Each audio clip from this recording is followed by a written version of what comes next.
Father ரொம்ப அழகா ஒரு பாட்டு பாடியிருப்பார். அபிஷேகம் என் மேலே, ஆவியானவர் எனக்குள்ளே. எத்தனை பேர் தெரியுமா அந்த பாட்டு உங்களுக்கு? ஒரே வார்த்தை ஒரு நிமிஷம் பாடுவோமா? அபிஷேகம் என் மேலே, ஆவியானவர் எனக்குள்ளே. கரங்களை தட்டி, அபிஷேகம் என் தலை மேலே, ஆவியானவர் எனக்குள்ளே. அபிஷேகம் என் தலை மேலே, ஆவியானவர் எனக்குள்ளே. ஹல்லேலூயா. இந்த ஆவியானவர் நமக்குள்ள தங்கி இருப்பார். ஆனால் அவர் எப்போ தங்கி இருந்தா என்ன பண்ண யோசிச்சு பாருங்க. உங்க வீட்டில் நீங்க உங்க கணவர் தங்கி இருக்கிறீங்க, அவர் கூட பேசாம, நிறைய பேர் பேசாம இருப்பீங்க. அதுல பெருமை வேற. என் கணவரோடு பேசி 2 மாசம் ஆச்சு சிஸ்டர், பெருமை. எங்க அப்பா கூட நான் பேசி 2 months ஆகுது அக்கா, பெருமை. ஏமா பேசல? அவர் அப்படியே அந்த வார்த்தையை சொல்லிட்டாருக்கா. நான் அதை செய்யவே இல்லை, ஆனால் அவர் சொல்லிட்டார். நான் அதை பண்ணவே இல்லை, அவர் கை கொஞ்சம் ஓங்கிட்டார். அதனால நாங்கள் பேசிக்கிறதே இல்லை. ஆமென்.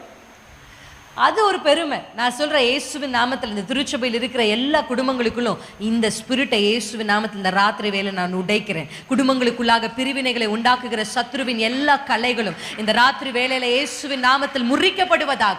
ஆமென். குடும்பங்கள் ஒன்று சேர்ந்து வாழ முடியாதபடி பேச அந்த வார்த்தையே சொல்லி, இந்த இதையே சொல்லி, அப்படி ஒருவேளை சத்ரு உங்களுக்குள்ள ஏதாவது விதைத்திருப்பானால இயேசுவின் நாமத்தில் இந்த கலைகளை நீங்கள் பிடுங்கி போடுங்க.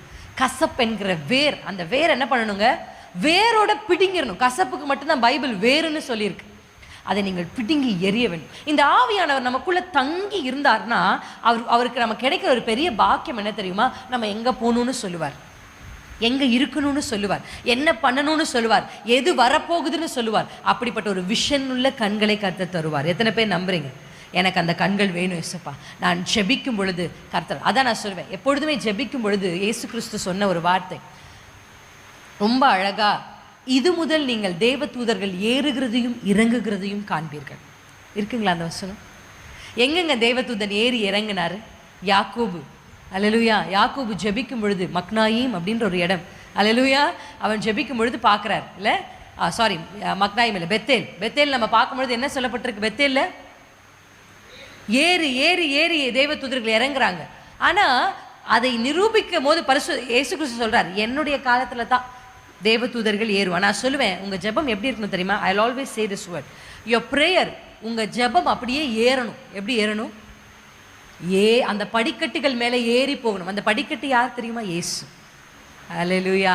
அவரை இல்லாமல் பரலோகத்திற்கு நம்மளால் என்ன? இயேசுவின் மூலமாய் ஜெபிக்காத எந்த ஜெபமும் பரலோகத்துக்கு போகவே முடியாது. அப்படி இயேசுவின் மூலமாக உங்கள் ஜெபங்கள் மேலே போக போக அங்கிருந்து தேவதூதர்கள் என்ன பண்ணணும்?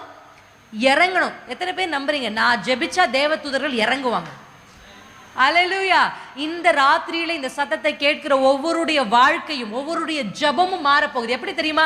உங்கள் ஜெபங்கள் ஏற ஏற கர்த்தருடைய பதில்கள் இறங்கி வரும். உங்கள் ஜெபங்கள் ஏற ஏற தேவதூதர்கள் இறங்கி வருவார்கள். உங்கள் ஜெபங்கள் ஏற ஏற கர்த்தரிடத்திலிருந்து வெளிப்பாடுகள் இறங்கி வரும். உங்கள் ஜெபங்கள் ஏற ஏற சத்துருவின் தந்திரங்களை கர்த்தர் வெளிப்படுத்தி காண்பிப்பார். அதுதான் ஒரு ஆவிக்குரிய மனுஷன் ஜெபிக்கிற ஜெபம்.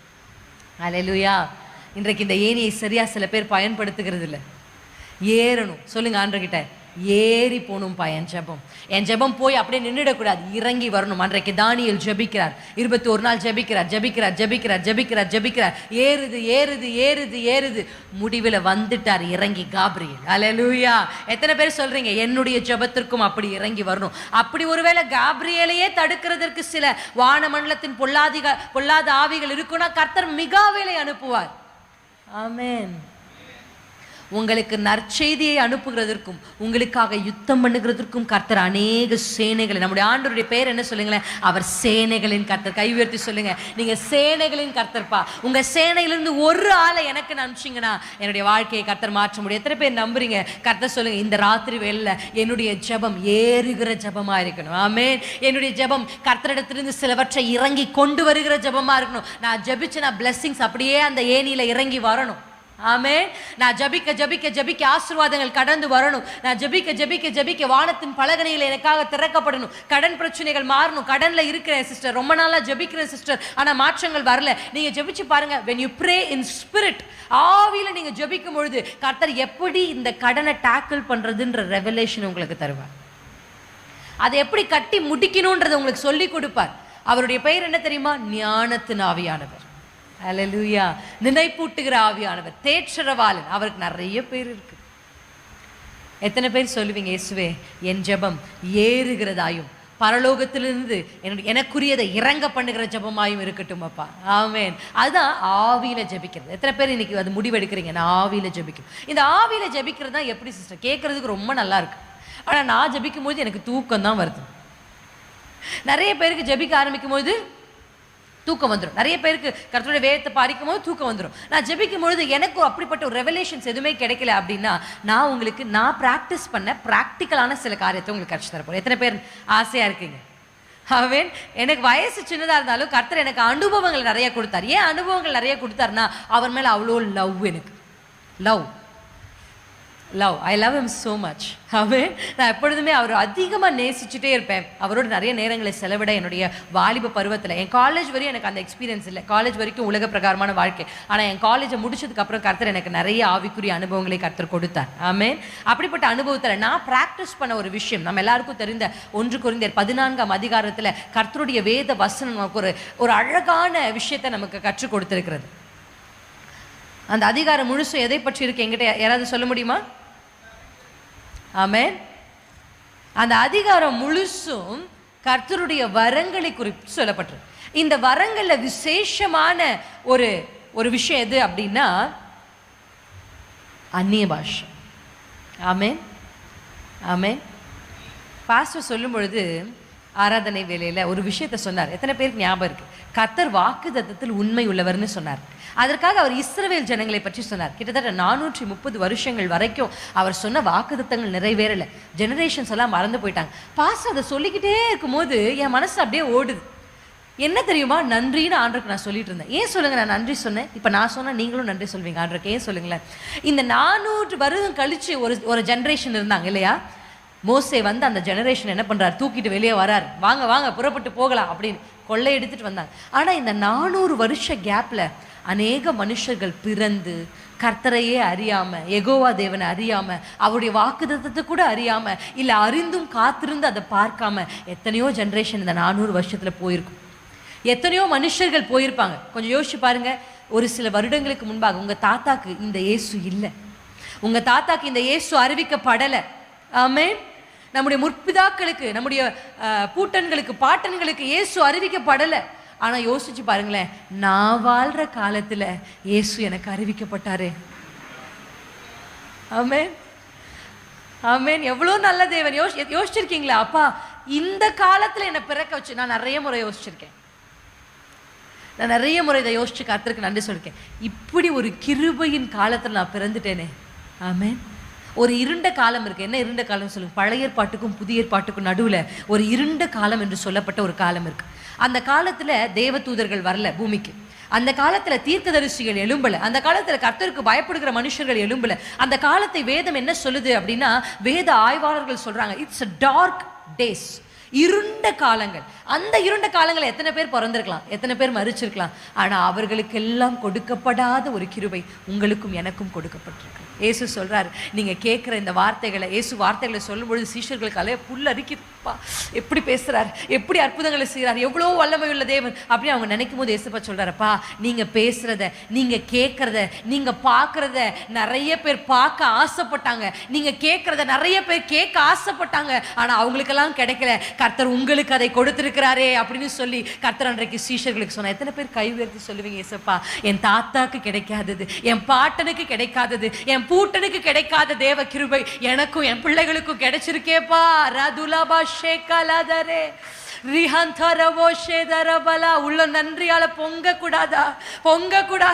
400 வருஷம் மரித்து மரித்து ஆசைப்பட்டு எதிர்பார்த்து செத்து போயிட்டாங்க. ஆனா எதிர்பார்த்த அந்த இரட்சகனாகிய மோசேயும் கர்த்தர் விடுவிப்பார் என்ற செய்தியும் கேட்ட அந்த சந்ததி எத்தனை பாக்கியம் உள்ளதுங்க. ஆமென். இன்னொரு விஷயம் உங்களுக்கு சொல்றேன் பாருங்க. நிறைய தேசங்கள்ல இயேசுப்பாவை சுதந்திரமா ஆராதிக்கவே முடியாது. ஆமென். சவுண்ட் ப்ரூஃப் பண்ணி உள்ள பயந்து கர்த்தரை ஆராதிக்கிறாங்க. இன்றைக்கி இவ்வளோ மைக் வச்சு, ஸ்பீக்கர் வச்சு, டெலிவிஷனில் லைவ் போட்டு, யூடியூப்பில் எல்லாரும் பார்க்கத்தக்க விதத்தில் கர்த்தரை ஆராதிக்க, கர்த்தருடைய வார்த்தைகளை பிரசங்கிக்கிற ஒரு சுயாதீனமான தேசத்துக்குள் கர்த்தர் நம்ம வைத்திருக்கிறார். கை உயர்த்தி கை அசைச்சு, ஆண்டவரே இந்திய தேசத்துக்காக நான் நன்றி செலுத்துகிறேன். கர்த்தர் நீர் எங்களுக்கு கொடுத்திருக்கிற சுதந்திரத்துக்காக நன்றி நன்றி நன்றி அப்பா.